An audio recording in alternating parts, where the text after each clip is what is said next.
step by step. So I'll give you the microphone and you can just do this for the next few moments. Okay, yeah. Obviously, Wilco's with me tonight, just so you know all the staff that are here. Over on the far side there, you've got Azza, who does all the analysing for us, and we've got our fitness coach, we've got Greg Howard as well. So the staff have joined me tonight. What I thought I'd do, it's something I've done as well at another football club, Cardiff. By the way, I'm sorry that we're still in our training gear, but we did come straight from the training ground, and probably I'm better off in my firefighting gear than a suit, but here we go. Okay, fans forum. This is one of the things, I know this is one of the gripes, the first one, but I wanted to show you anyway, going through the week, the sort of work that we do. I've condensed it as much as I can, so it's not a long presentation, but one of the things that I know you talk about and you go on about, and I hear the moans during the games, is defending corner. Slade, leave one up. Okay, I get that, and that's what we did. That's what we did at the start of the season. Okay, that's our setup at the start of the season. Every football club will put somebody in that near post hole, somebody on the far post because he'll be dealing with anything that goes short, man to man on the edge of the box, look, and then people picking up inside the box. That's how we marked, okay, to start with. Now, my policy is not 5 markers, it's 7 markers. So everybody is responsible and accountable for an opponent. So we did that, and that's how we started off. Yes, Az. Okay, we'll show you a couple of goals that we conceded in the 6-yard box, okay? Just outside the 6-yard box. This is all with leaving one up front. Just for the radio audience, by the way, we're now watching a sequence of goals that have during the course of the season. It's important to stress this because there are thousands of people listening at home and they'll be thinking, what on earth is going on there? So just explaining to people what's happening. Okay, so man-to-man set up, leaving one up front. 55 corners were conceded. 4 goals were conceded. 2 from first phase, in fact direct, and then 2 from second. Alright, so although that wasn't over alarming, and that's probably average, we wanted better. That was the important thing, we wanted better. The only way we could get better is to have one spare one in the middle of the 6-yard box, which was Danny Collins. So we took him off his man-to-man role and put him into that sort of area there, just in the middle of the 6-yard box. Okay, and he was free, he's now free to go and attack anything. The only downside to that is you have to bring everybody back because you've still got to mark the other 7 players or whatever players they put into the box, okay? So, let's have a look at 1 or 2 of the clips now, Matt, where ball into the 6-yard box, Danny clears. This is away at Cheltenham, clip of another corner coming in, clears it. This one at Morecambe. Okay, so you saw the benefit of having that extra body in the middle of the 6-yard box, all right, and clearing the ball. 68 corners have been conceded, okay, after the Port Vale game. We conceded 1 goal in 68, so obviously it's a little bit better than the 4 in 55, and that was from second phase, and that was conceded recently against Carlisle because we didn't reorganise ourselves quick enough, and as it happens, somebody got across Danny and headed the only goal of the game. There you go, that shows you it.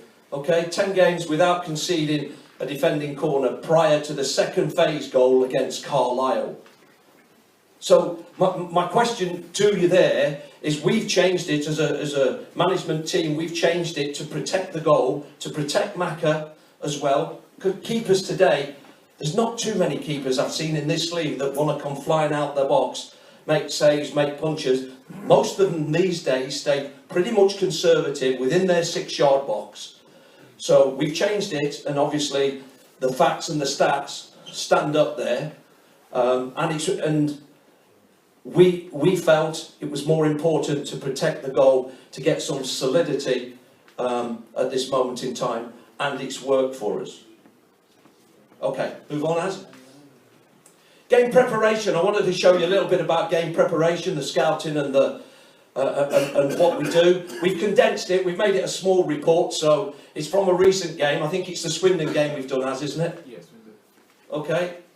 So if we're preparing for a game, this is the sort of thing Azza will put together for us.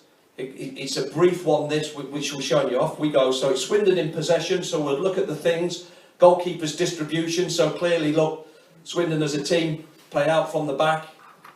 They may still go long, which they did there, but certainly the source is to play through the centre-backs.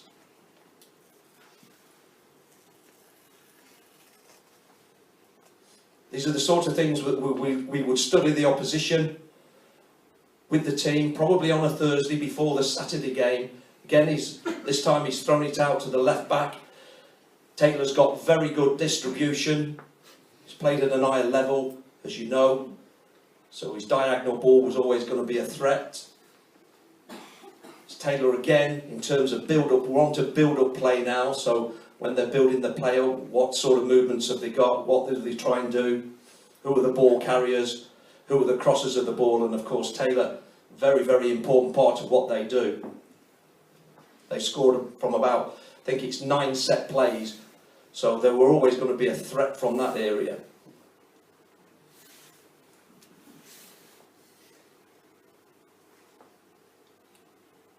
We go again, they're just moving the ball. Goddard cross comes in, and they do what we pointed out, they do get bodies in the box. So it's important to tie up and pick up in that box. Quite patient with their build-up and their movement in that final third, but bodies in the box again. Something we needed to be mindful of. So that's the shortened version of that. The opposition. We found there was lots of space against them. Very important to switch the play on them. Find your space because of the 3-man midfield. Lots of space down the outside. And Taylor's not played all his career at left back. It's been midfield as well. So we found that there was lots of little pockets of space, even though they got behind the ball, that we could exploit. Particularly down the sides, if we were brave enough to get at them 1v1, create overloads down the side, we thought we could get some joy. Wide areas again, look how narrow they got there. Okay, they protected the goal, but they got very narrow. They can't stop the cross. Really, Chesterfield should have finished there, shouldn't they? It was a poor miss. This is against Yeovil. And again, the diag into the box. Diagonal ball into the box would cause problems. Any switch of play would cause problems. Any positivity would cause problems. Simple ball in behind this time. That was important because there was a couple of clips that we saw on the goalkeeper where he seemed to hesitate and not come for things. So we flagged that up, okay, in the game against them. He didn't like to come out for things. Maybe his decision making was a little bit iffy. I'd also had him as a second choice keeper at Coventry, so I had a little bit of an insight into him as well. That always helps. Okay, so the game plan then, what we do then, once we've shown the boys the clips maybe on the Thursday, on the day of the game, we will just make sure that they understand everything, and there will be the game plan, attacking, defensive strategy, which we will just go through, and all it is 5 or 6 points, just to make sure they're clear about the tactical things that we need to be aware of and concentrate on. So goalkeeper's distribution, goal kicks, first contact, second ball, is obviously very important. It's very important in this league anyway. Midfield, our midfield, take the ball, move it quickly, forward passes to penetrate. So we don't want to just take the ball, we want to move the ball forward and quickly. This was the big one, look, wide areas, expose their narrow shape because they do get themselves narrow. Can we switch the play on them? Okay, positive 1v1, deliver quality crosses because there will be space. Get bodies in the box, okay, and get your shots off and work the keeper. Keep the balance, so they're a counter-attacking team, they can do that as well, so it's important you know what you leave behind so we don't get suckered on the counter-attack, okay, maintain, okay, and retain possession all the time. Final point, set plays, pin the keeper, we said that, first contact, second phase, we thought if we got good delivery, we could cause him a problem. Okay, so we'll look at the game, this is the attacking strategy. So we said we said wide areas, can we create that overload? In the first minute of the game, Zach gets on the outside, okay, a DJ, and we have a great chance. The keeper makes a really good save. This one, look, we win the ball back in a deep area. Forward passes if we can, look. Can we turn, can we turn, can we get forward passes? Because that's what we're looking for. Want passes to penetrate. Sam gets past his man. And there you go. And look at this. Where's the keeper? Where's the keeper? Whoops. Okay, he's come a little bit late. His decision making wasn't great, which we flagged up in the game plan. And he was able to tuck the ball away. Switched there by Luke. Out to Davis. 1v1 again. We said can be a threat against them, be positive. We said, okay, there you go. Dembele, back stick, goal. From a corner, again, staying on his line, the goalkeeper. We said that we could be a threat, so it's second phase from the corner. Cross is about to come in a minute. They don't stop the cross. And Mitch is in there to get the win. So the importance of knowing strengths and weaknesses of the opposition, and that's what, you know, by bringing somebody like Azza in, which John agreed to do, just shows us that the benefit that we can have of that, even if it is 1%, even if it is 1%, defensive strategy in that game. Stop them playing, watch the ball, long kicks for Smith, we know that. He's, and the three that might get round him, Anderson, Norris, Woolery, will support him very quickly. Second balls, very important part of what they do. Stop the diagonal ball, okay, from Taylor, because but if it does come in, we've got to track runners, Goddard and Anderson. Balance, be aware, counter-attack, especially from corners and free kicks, because that's what they do.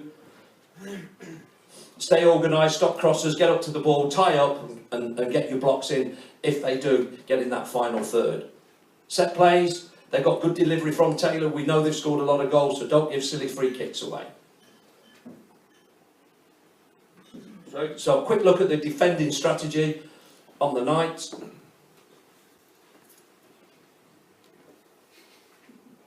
So we know they'll kick for the big fella that they got on loan from, I think it's Millwall.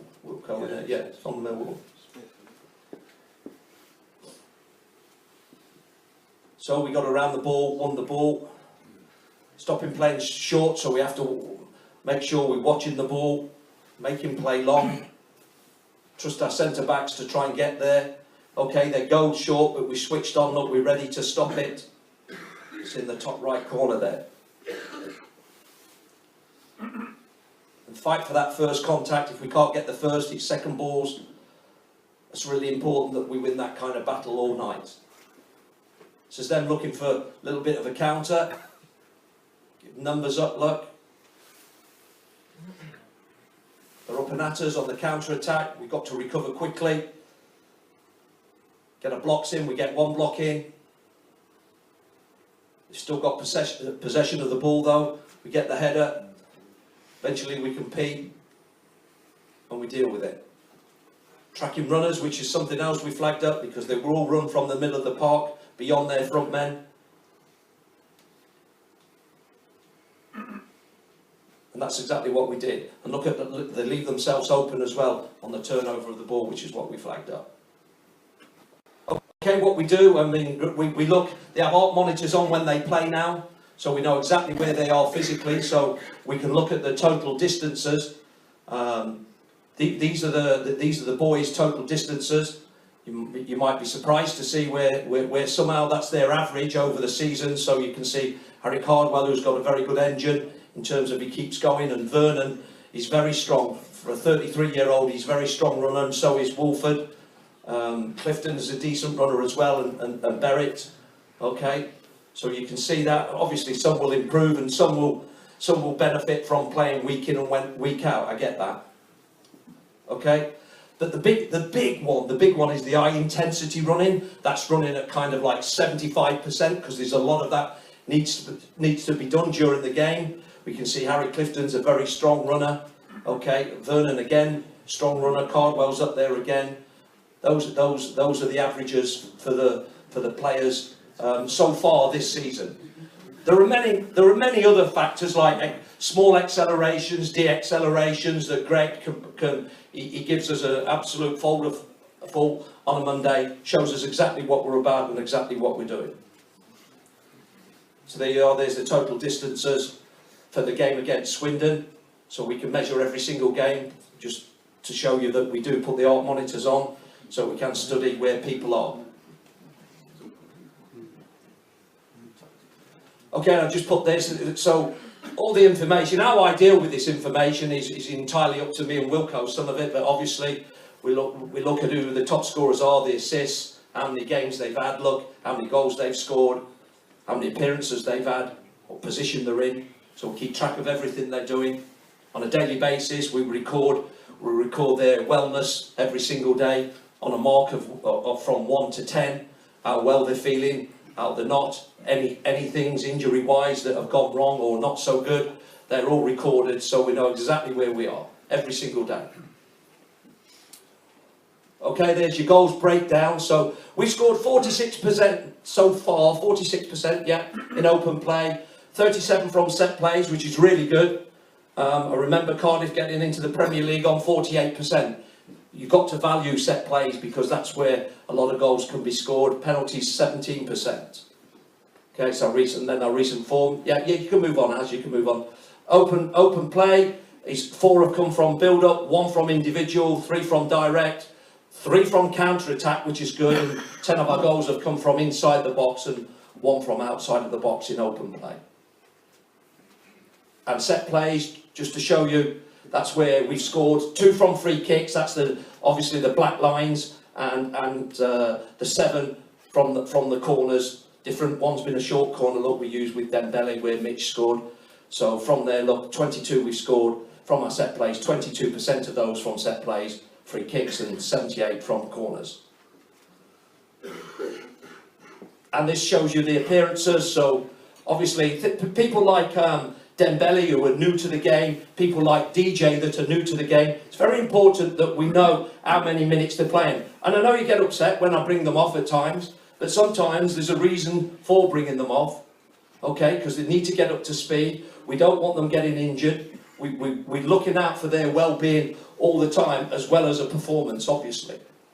So you'll see the numbers that they played, the minutes that they played on the pitch, how many games they've won, if they've been in the team, so they've got their own personal profile of how they're doing so far this season. And the outstanding ones on there so far, again, I think Vernon's on there, I think he's 7.65, 8.55, Vernon, when he's played, so is a quite strong, okay, and Luke Summerfield is quite strong as well. Okay, but that gives you an idea. These are the sort of things, and it helps us build up a profile of what partnerships, as it's a new team, as you know, we've been at it 5 months, putting partnerships together really, it kind of helps. Okay, these two seem to get the results when they're together up front, or when these two are in midfield, you know, it starts to come together, and we've got the facts to back that up as well. It's not just an opinion, it's a fact. I think that's the point. That's everything as, is it? Yeah. Okay, I hope you didn't get too bored with that, but I just wanted to give you an insight into the preparation and the work we do as a team, and it is a team, okay, throughout the week. And that's just a condensed version. There's an awful lot more that goes into it, but, you know, we just don't turn up on a Saturday at 3 o'clock and, you know, try to hope for the best and get a result. We are trying for you every single week. So I hope I didn't bore you too much. Thanks for listening. Thanks for the insight.